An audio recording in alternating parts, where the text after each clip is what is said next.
आज हम लोग शुरू करेंगे basic construction of a C program. एक सी प्रोग्राम में कौन कौन सेगमेंट होता है, कौन कौन पार्ट होता है। तो एक सी प्रोग्राम में सबसे पहला होता है डॉक्यूमेंटेशन।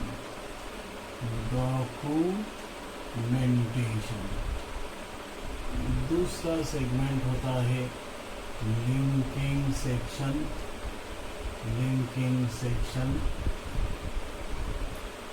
तीसरा होता है सिंबॉलिक कंस्टेंट और मैक्रो सेक्शन। चौथा में होता है ग्लोबल डिक्लेरेशन सेक्शन।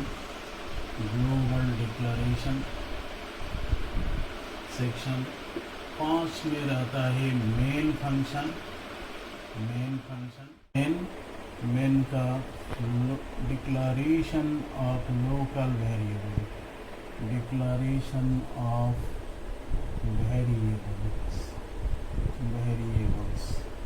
अब डी में एग्जीक्यूटेबल सेक्शन।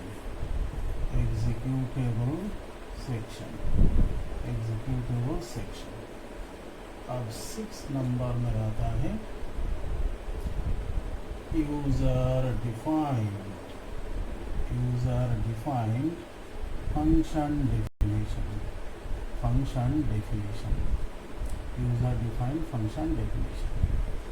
एक सी प्रोग्राम में मैक्सिमम 6 पार्ट होता है, जिसमें 2 नंबर और 5 नंबर पार्ट जरूरी होता है। बाकी जितना भी पार्ट है वो ऑप्शनल होता है।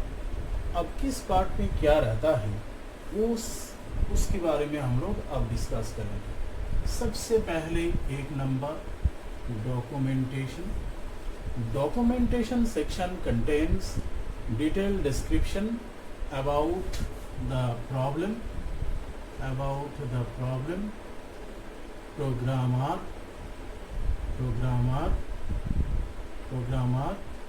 एंड लॉजिक,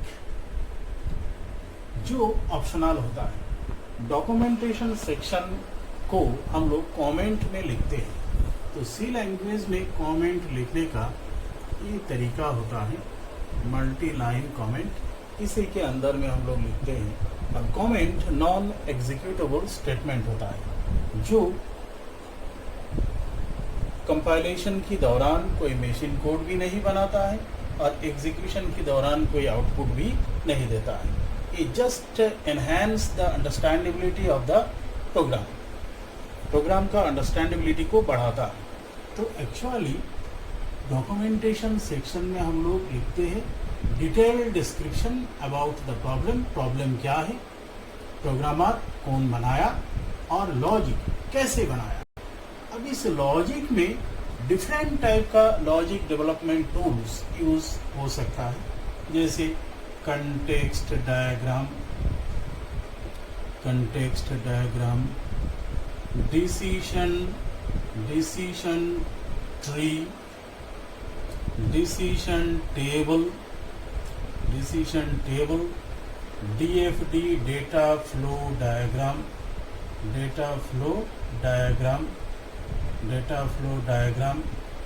फिर फ्लो चार्ट, फिर एल्गोरिदम। ये सब हम लोग यूज कर सकते हैं लॉजिक में। जब प्रॉब्लम बहुत छोटा होता है तो ये वाला पार्ट लिखना उतना जरूरी नहीं होता है, मगर प्रॉब्लम जब बहुत बड़ा होता है तो ये पार्ट लिखना मस्ट हो जाता है। इस पार्ट में हम लोग डिटेल्स एनालाइज करते हैं प्रॉब्लम्स के बारे में, लॉजिक के बारे में। अब दूसरा पार्ट होता है लिंकिंग सेक्शन। इस पार्ट का पर्पस क्या होता है ना, पर्पस ये होता है हम लोग जानते हैं एक फंक्शन 3 स्टेप में काम करता है। सबसे पहला स्टेप होता है डिक्लेरेशन और प्रोटोटाइप, डिक्लेरेशन और प्रोटोटाइप। दूसरा होता है डेफिनेशन, डेफिनेशन और बॉडी। और तीसरा होता है कॉलिंग और यूज, कॉलिंग और यूज। तो एक्चुअली ये तीनों सेगमेंट जब तक एक साथ नहीं होता है तब तक कोई फंक्शन काम नहीं करता है। तो जब कोई प्री डिफाइंड फंक्शन होता है, लाइब्रेरी फंक्शन या सिस्टम डिफाइंड फंक्शन, तो सिस्टम डिफाइंड फंक्शन हम लोग उसको बोलते हैं जिस फंक्शन का डिक्लेरेशन एंड डेफिनेशन जब प्रोग्रामिंग लैंग्वेज को डेवलप किया गया उसी टाइम बनाया गया और ग्रुप वाइज कोई फाइल में स्टोर कर दिया गया जिसको हेडर फाइल बोलते हैं और जिसको हम लोग अपना प्रोग्राम में यूज करते हैं। तो लिंकिंग सेक्शन में हम लोग क्या करते हैं, अगर कोई फंक्शन प्री डिफाइंड हो तो वो जिस फाइल में स्टोर किया हुआ है उसको यहाँ पर लिंक कर देते हैं। कैसे ना, हैश इंक्लूड यहाँ पर फाइल का नेम देते हैं, इसको हेडर फाइल भी बोलते हैं। इसको ऐसे भी लिखने का प्रोविजन है, हैश इंक्लूड डबल कोट्स के अंदर में फाइल का नेम। अब इस फाइल के अंदर में फंक्शन का डिक्लेरेशन एंड डेफिनेशन ये दोनों रहता है और यही एग्जीक्यूटेबल सेक्शन में नॉर्मली हम लोग फंक्शन को यूज करते हैं। तो डिक्लेरेशन एंड डेफिनेशन यहाँ से मिल जाता है और यूज यहाँ पर होता है। तो तीनों सेक्शन एक साथ हो जाता है। तीनों सेक्शन जैसे एक साथ हो जाता है तो फंक्शन एग्जीक्यूट होता है। अगर हम लिंकिंग सेक्शन को नहीं लिखा तो फंक्शन का डिक्लेरेशन एंड डेफिनेशन नहीं मिलता है, जिसकी वजह से एरर देता है function should have a prototype, मतलब फंक्शन का डिक्लेरेशन एंड डेफिनेशन नहीं मिल रहा है। और फंक्शन के बारे में डिटेल्स में हम लोग पढ़ेंगे जब हम लोग फंक्शन चैप्टर को पढ़ेंगे, उस टाइम हम डिटेल्स में बता देंगे। अब हम लोग उस टाइम ये भी सीखेंगे अपना फंक्शन को हेडर फाइल में कैसे हम लोग डालते हैं, उसको यूज़ कैसे करते हैं, वो सब चीज़ भी हम लोग सीखेंगे। अभी फ़िलहाल इतना जान लेना चाहिए, जो लिंकिंग सेक्शन में हेडर फाइल को जिसके अंदर में फंक्शन का डिक्लेरेशन एंड डेफिनेशन रहता है उसको हम लोग अपना प्रोग्राम के साथ लिंक करते हैं और उस फंक्शन को मेन के अंदर में यूज करते हैं। और जैसे तीनों एक साथ हो जाता है तो फंक्शन काम करना शुरू कर देता है। अब नॉर्मली देखा जाता है बिना सिस्टम डिफाइंड फंक्शन कोई भी प्रोग्राम बनाना बहुत डिफिकल्ट होता है, जिसकी वजह से कोई ना कोई हेडर फाइल को यहाँ पर लिंकिंग सेक्शन में इंक्लूड करना पड़ता है। इसीलिए ये 2 नंबर जो सेक्शन है लिंकिंग सेक्शन, ये जरूरी हो जाता है। तो एक प्रोग्राम में एक से ज़्यादा हेडर फाइल को लिंक करने का प्रोविजन है। एक से ज़्यादा हेडर फाइल को हम लोग लिंक कर सकते हैं। हम लोग ऐसा भी कर सकते हैं, अपना ही कोई हेडर फाइल को हम क्रिएट कर लिया। एक वीडियो में हम ऐसा बताया भी है, how to create your own header file. उसमें हम दिखाया है चीज़, जो बहुत सारा हेडर फाइल को अपना नाम का हेडर फाइल में कैसे स्टोर करते हैं और उस हेडर फाइल को कैसे यहाँ पर इंक्लूड करके हम अपना प्रोग्राम में यूज़ करते हैं। वो चीज़ से भी किया जा सकता है और इंडिविजुअली सभी हेडर फाइल को लिंक करके भी किया जा सकता है। अब नेक्स्ट सेक्शन आता है symbolic constant section. Next section में आता है सिंबॉलिक कंस्टेंट सेक्शन। तो कंस्टेंट किसको बोलते हैं हम लोग? कंस्टेंट ऐसा एलिमेंट होता है जिसका वैल्यू प्रोग्राम एग्जीक्यूशन के दौरान चेंज होता है, चेंज नहीं होता है। कंस्टेंट ऐसा एलिमेंट होता है जिसका वैल्यू प्रोग्राम एग्जीक्यूशन के दौरान चेंज नहीं होता है। हम ऐसा भी बोल सकते हैं वेरिएबल का जो वैल्यू होता है वही कंस्टेंट होता है, क्योंकि variable is the container of constant. तो कंस्टेंट 2 टाइप का होता है, हम लोग जानते हैं। एक टाइप का कंस्टेंट को टेम्पोररी कंस्टेंट बोलते हैं और टेम्पोररी कंस्टेंट का दूसरा नाम होता है सिंबॉलिक कंस्टेंट। और दूसरा कंस्टेंट होता है परमानेंट या यूनिवर्सल कंस्टेंट। जैसे कोई इंसान का नाम, कोई जगह का नाम, ये सब कुछ दिन के लिए फिक्स्ड होता है, फिर चेंज होता है, ये सब टेम्पोरारी कंस्टेंट या सिंबॉलिक कंस्टेंट। फिर पाई, जी या कोई भी नंबर, ये सब परमानेंट कंस्टेंट होता है। नेक्स्ट में हम लोग जब पढ़ेंगे कंस्टेंट के बारे में तो डिटेल्स में ये चीज़ हम डिस्कस कर देंगे। तो सिंबॉलिक कंस्टेंट का पर्पस क्या है, हम प्रोग्राम में क्यों यूज़ करेंगे। जैसे हम मान लिया कोई कॉलेज जिसका एप्लीकेशन डेवलप करने के लिए कहा गया है। अब मान लेते हैं कॉलेज में 5000 स्टूडेंट है, जिस टाइम हमको कहा गया इस एप्लीकेशन को आप बनाइए। तो 5000 टोटल स्टूडेंट है, इसको हम बहुत सारा जगह में लिखेंगे, बहुत एप्लीकेशन में बहुत सारा जगह में हम लिखेंगे उस नंबर को 5000 को बहुत सारा जगह में हम लिखेंगे। मगर जब कंप्लीट हो गया तब अगर हमसे ये कहा जाएगा टोटल स्टूडेंट 5000 नहीं होगा, 5200 होगा, तो हम मान लेते हैं हम 10 जगह में 5000 लिखा, तो 5000 को काट के 5200 हम करेंगे, कोई प्रॉब्लम नहीं। मगर अगर ऐसा हुआ जो 5000 को हम 10 लाख जगह में लिख चुके हैं, अब हमसे कहा जा रहा है जो आप 5000 को चेंज करके वहाँ पर 5200 लिखो, ऐसा सिचुएशन में बहुत डिफिकल्ट हो जाएगा। तो ऐसा वैल्यू जिसको प्रोग्राम में बहुत सारा जगह पे यूज़ करना होता है, उसको डायरेक्ट हम लोग यूज़ नहीं करते हैं, उसको C++ में ऐसे यूज़ करते हैं। हैश डिफाइन एक कंस्टेंट बना लिया TS, जिसका वैल्यू हम दिया 5000। तो TS एक कंस्टेंट हम बनाया, कोई भी नाम दे सकते हैं, कैपिटल स्मॉल कुछ भी हो सकता है। TS एक कंस्टेंट बनाया जिसका वैल्यू 5000 है। अब जहाँ भी हमको 5000 यूज़ करना होगा, हम 5000 डायरेक्ट नहीं लिखेंगे, वहाँ पर लिख देंगे क्या, TS। तो इंटरनली उसका वैल्यू 5000 आएगा। जब भी कोई चेंज करने की जरूरत पड़ेगा, सिर्फ एक जगह पे हम यहाँ पर चेंज कर देंगे 5200, तो 10 जगह में रहे या 10 लाख जगह में रहे, with in a fraction of second change हो जाएगा। ऐसा होता है, ऐसा किया जा सकता है। तो एक प्रोग्राम में एक सिंबॉलिक कंस्टेंट यूज होगा ऐसा जरूरी नहीं, जितना हम चाहते हैं उतना कंस्टेंट को हम बना सकते हैं। जैसे हैश डिफाइन टोटल टीचर 150, ऐसा हम लिख सकते हैं। तो टी का वैल्यू 150 हो गया। ऐसा बहुत सारा सिंबॉलिक कंस्टेंट हम लोग लिखते हैं, मगर नॉर्मली एजम्पशन ऐसा है सिंबॉलिक कंस्टेंट को हम लोग नॉर्मली कैपिटल में लिखते हैं, मगर ऐसा एकदम जरूरी नहीं, इसको स्मॉल में भी लिखा जा सकता है, कैपिटल स्मॉल मिला के भी लिखा जा सकता है, जैसा हम लोग चाहते हैं। अब सिंबॉलिक कंस्टेंट का दूसरा पार्ट होता है मैक्रो होता क्या है, एक्चुअली देखा जाता है जब कोई फंक्शन कॉल होता है तो कंट्रोल कॉलिंग पोजीशन से डेफिनेशन में जंप करता है।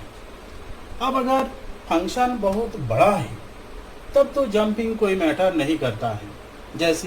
जैसे अगर हमसे ये कहा जाएगा जो बाजार जाओ, बाजार में जाके पूरा लिस्ट 20 आइटम का लिस्ट दिया गया, 20 आइटम को लेके आओ, क्योंकि बहुत सारा सामान लाना है, इसलिए हमको जाने में आने में जो टाइम लगेगा वो ज़्यादा मैटर नहीं करेगा। मगर अगर हमको ऐसा कहा गया जो बाजार जाओ, जाके सिर्फ एक चॉकलेट लेते आना, तब हम सोचेंगे जाएंगे या नहीं जाएंगे। क्यों? क्योंकि बहुत सारा सामान लाने के लिए जाने में और आने में जो टाइम लगेगा, एक चॉकलेट लाने के लिए भी उतना ही टाइम लगेगा। इसीलिए छोटा साइज का जो फंक्शन होता है उसको हम लोग मैक्रो बना देते हैं। मैक्रो ऐसा कोड ब्लॉक होता है जहाँ पर उसको हम कॉल करते हैं, वो कोड डायरेक्टली वहीं पर इंसर्ट हो जाता है। इसका मतलब मैक्रो को अगर हम 4 जगह में कॉल करेंगे तो उसका 4 कॉपी इंसर्ट होगा। इसलिए मैक्रो में ज़्यादा नंबर ऑफ स्टेटमेंट अलाउड नहीं। मतलब macro is the symbolic form of statement. Symbolic constant is the symbolic form of constant value. तो मैक्रो को ऐसे हम लोग बनाते हैं, जैसे हैश डिफाइन एन एक्स, ये बगल में लिखेंगे printf enter a value continuation slash scanf %d address of x ऐसे। मतलब ये जो कोडिंग हम लिखा ये जाके इसमें स्टोर हो गया। अब प्रोग्राम में कहीं भी अगर हम लिखते हैं fn या n ऐसे करके लिखा, तो इस जगह पे एक टोटल कोडिंग इस जगह पे आके इंसर्ट हो जाएगा। टोटल कोडिंग अगर 10 जगह में लिखेंगे तो 10 कॉपी इंसर्ट हो जाएगा। मतलब मैक्रो जब कॉल होता है तो कंट्रोल को कोड ब्लॉक में जंप नहीं करता है, कोड ब्लॉक कॉलिंग पोजीशन में इंसर्ट होता है और सीधा सीक्वेंशियली एग्जीक्यूट होता है। तो मैक्रो का मेन पर्पस होता है जंपिंग को रोकना। इसीलिए मैक्रो के अंदर में जंपिंग स्टेटमेंट अलाउड नहीं होता है, जैसे इफ, एल्स, ब्रेक, कंटिन्यू या लूप। इस टाइप का जो जंपिंग स्टेटमेंट रहता है वो सब मैक्रो के अंदर में अलाउड नहीं है, ये याद रखना पड़ेगा। सिंपल सीक्वेंशियल स्टेटमेंट को मैक्रो के अंदर में हम लोग लिखते हैं। ग्लोबल डिक्लेरेशन, हम लोग जानते हैं वेरिएबल दो टाइप का होता है अकॉर्डिंग टू विजिबिलिटी। एक होता है लोकल वेरिएबल या इंटरनल वेरिएबल, जो कोई फंक्शन के अंदर में जब कोई वेरिएबल को हम लोग डिक्लेयर करते हैं तो उसको हम लोग बोलते हैं इंटरनल या लोकल वेरिएबल, जो सिर्फ फंक्शन की डेफिनेशन के अंदर में यूज होता है। और अगर कोई वेरिएबल को यहीं पर ग्लोबल डिक्लेरेशन सेक्शन में हम ऐसे करके लिखते हैं इंटीजर n = 45, तो ये जो n है ये कोई पर्टिकुलर फंक्शन के अंदर में नहीं है, मतलब ये एक्सटर्नल है। तो ग्लोबल वेरिएबल का दूसरा नाम एक्सटर्नल वेरिएबल होता है। तो ग्लोबल वेरिएबल प्रोग्राम में कहीं भी मेन में या यह जो भी फंक्शन होगा पूरा एंटायर प्रोग्राम में कहीं भी हम यूज कर सकते हैं। तो नॉर्मली एक प्रोग्राम में लोकल वेरिएबल का प्रेसिडेंस ज़्यादा होता है, तो लोकल वेरिएबल ज़्यादा यूज होता है। मगर ग्लोबल वेरिएबल अगर जरूरत है तो यहाँ पर हम लोग उसको डिक्लेयर करते हैं किसी भी ऑर्डर में। अब दूसरा बात होता है, हम लोग जानते हैं function local and global, variable local and global दोनों टाइप का होता है, मगर फंक्शन हमेशा ग्लोबल होता है।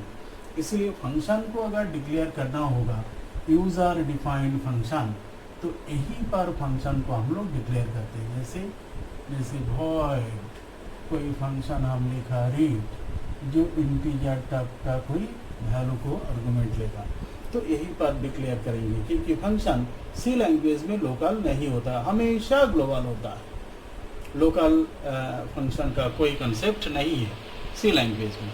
तो यहीं पर फंक्शन को हम लोग डिक्लेयर करते हैं क्योंकि फंक्शन हमेशा ग्लोबल होता है। अगर हम मेन के अंदर में भी फंक्शन को डिक्लेयर करेंगे तो ऑटोमेटिकली वो ग्लोबल हो जाएगा, क्योंकि फंक्शन लोकल सी लैंग्वेज में नहीं होता है।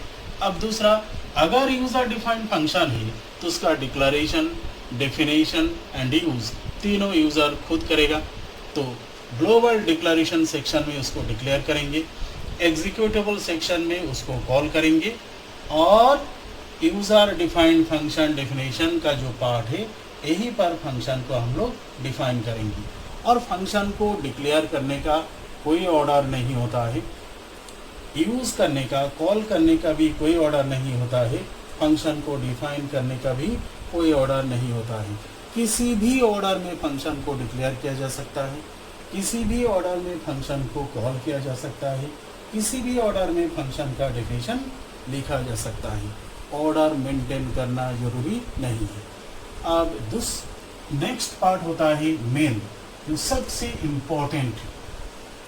हर एक सी प्रोग्राम में एक मेन फंक्शन होना मस्ट है।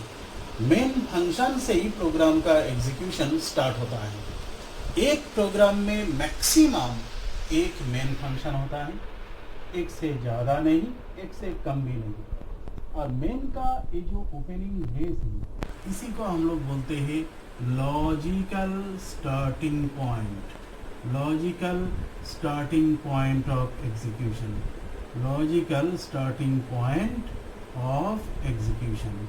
और corresponding closing brace logical ending point, logical ending point of execution, ending point of execution, logical starting point of execution, logical ending point of execution. अब मेन के अंदर में सबसे पहले जो जो वेरिएबल लोकली हम लेना चाहते हैं उसको डिक्लेयर करते हैं। मेन के अंदर मतलब इंटरनल वेरिएबल, लोकल वेरिएबल, क्योंकि सी लैंग्वेज में कोई भी एग्जीक्यूटेबल स्टेटमेंट की बाद डिक्लेरेशन अलाउड नहीं है, इसलिए जो भी वेरिएबल लेना होगा यहीं पर सबसे पहले डिक्लेयर कर देना है। अगर बाद में भी हम डिक्लेयर करना चाहते हैं तो यह आके हमको डिक्लेयर करना पड़ेगा। एग्जीक्यूटेबल स्टेटमेंट की बाद कोई भी वेरिएबल को डिक्लेयर करना अलाउड नहीं। और वेरिएबल को डिक्लेयर करने का भी कोई ऑर्डर नहीं होता है, पहले इंटीजर, फिर फ्लोट, फिर कैरेक्टर, फिर डबल, ऐसा कोई ऑर्डर नहीं होता है, किसी भी ऑर्डर में डिक्लेयर किया जा सकता है। अब जब सभी वेरिएबल डिक्लेयर हो जाएगा उसके बाद एक्चुअल कोडिंग यहाँ पर लिखना है। यहीं पर एग्जीक्यूटेबल सेक्शन में ऑपरेशन, ऑपरेटर के थ्रू ऑपरेशन, फिर calling of function, calling of function, calling of function, function का कॉलिंग, यहीं पर हम लोग करते हैं। यहीं पर क्योंकि एक प्रोग्राम में बेसिकली हम लोग ऑब्जेक्ट को हैंडल करते हैं और ऑब्जेक्ट में दो ही चीज़ होता है, वेरिएबल एंड फंक्शन। अब वेरिएबल के ऊपर कुछ ऑपरेशन करने के लिए कुछ ऑपरेटर होता है, इसीलिए नॉर्मली देखा जाता है एक प्रोग्रामिंग लैंग्वेज में variable, function and some operators यही प्रेजेंट होता है, इससे बाहर नॉर्मली कुछ प्रेजेंट नहीं रहता है। तो एग्जीक्यूटेबल सेक्शन में हम लोग ऑपरेशन को परफॉर्म करेंगे ऑपरेटर के थ्रू और डिफरेंट फंक्शन को यहाँ पर यूज़ करेंगे, कॉल करेंगे। अब जब कंप्लीट हो जाएगा तब मेन को क्लोज कर देंगे, close, logical ending point of execution. अब यहाँ पर जैसे जैसे फंक्शन को हम कॉल करेंगे तो फंक्शन का डेफिनेशन में वो जंप करेगा, एग्जीक्यूट करने के बाद फिर लौट के आएगा। तो 6 नंबर पार्ट में हम लोग लिखते हैं यूज़र डिफाइंड फंक्शन का डेफिनेशन, यूज़र डिफाइंड फंक्शन का डेफिनेशन। यहीं पर हम लोग फंक्शन का बॉडी लिखते हैं, एक्चुअली वो फंक्शन क्या करेगा, क्या क्या काम वो फंक्शन करेगा, यहाँ पर हम लोग डिफाइन करते हैं। तो फंक्शन का डेफिनेशन का भी कोई ऑर्डर नहीं होता है, किसी भी ऑर्डर में फंक्शन को हम लोग डिफाइन कर सकते हैं। एक सी प्रोग्राम में मैक्सिमम इतना पार्ट होता है, मगर 2 नंबर लिंकिंग सेक्शन और 5 नंबर मेन फंक्शन एक सी प्रोग्राम में होना जरूरी है। बाकी जितना भी पार्ट है ऑप्शनल होता है, जैसा जरूरी होगा उसी के अकॉर्डिंग उसको डिफाइन करना है। जैसे नॉर्मली एक एग्जांपल हम देते हैं, जैसे हम लोग जब कोई स्टूडेंट जब लैपटॉप खरीदना चाहते हैं तो एक्चुअली देखा जाता है वो इमोशनली पेरेंट्स को ब्लैकमेल करता है, ऐसे बोलता है जो पापा कॉलेज में प्रोग्रामिंग स्टार्ट हो गया तो लैब जो मिलता है 1 घंटा मिलता है, ऑन ऑफ करने में सब पार हो जाता है, नहीं हो पाता है। तो मेरा फ्रेंड लोग कोई कोई दे देता है और उससे हम कर लेते हैं। तो पेरेंट्स को लगता है बच्चा मेरा बहुत पढ़ने वाला है, इसको लैपटॉप की बिना काम नहीं हो रहा है, तो बोलते हैं हाँ बेटा दिला देंगे, अगला महीना में दिला देंगे। तो सबसे पहले वो डिक्लेरेशन क्या किया, प्रोग्रामिंग करना है, ये डिक्लेरेशन किया। अब जब लैपटॉप खरीदने के लिए जाता है तो खरीदने के बाद सबसे पहले तो ऑपरेटिंग सिस्टम डालता है, उसके बाद दुनिया भर का मीडिया प्लेयर, गेम्स, ये सब डाल देता है और लास्ट में पूछता है भैया आपके पास सी लैंग्वेज नहीं है, अगर है तो डाल दीजिए। तो डेफिनेशन कब दिया, सबसे लास्ट में दिया डेफिनेशन। डिक्लेरेशन सबसे पहले और डेफिनेशन सबसे लास्ट में। अब जब घर लाता है वो लैपटॉप तो सबसे पहले प्रोग्रामिंग करता है? नहीं, सबसे पहले तो मूवी देखता है, फिर गाना सुनता है, फिर डिफरेंट टाइप का एंटरटेनमेंट कर लेता है, लास्ट में चेक करके देखता है प्रोग्राम चल रहा है या नहीं चल रहा है। इसका मतलब कोई ऑर्डर मेंटेन किया, किसी भी ऑर्डर में हम उसको यूज़ कर सकते हैं, किसी भी ऑर्डर में एप्लीकेशन को हम इंस्टॉल कर सकते हैं, किसी भी ऑर्डर में डिक्लेयर भी कर सकते हैं। फंक्शन का डिक्लेरेशन का ना कोई ऑर्डर होता है, डेफिनेशन का ना कोई ऑर्डर होता है, यूज़ का भी ना कोई ऑर्डर होता है। किसी भी ऑर्डर में हम लोग उसको यूज़ कर सकते हैं। तो एक सी प्रोग्राम में ये सब चीज़ रहता है। अब जैसे जैसे हम लोग आगे बढ़ेंगे तो ये सब हम लोग क्लियर कर लेंगे। फंक्शन कैसे लिखा जाता है, कैसे डेफिनेशन देता है, कैसे डिक्लेरेशन होता है, कैसे यूज़ होता है, ये सब हम लोग सीखेंगे नेक्स्ट वीडियो।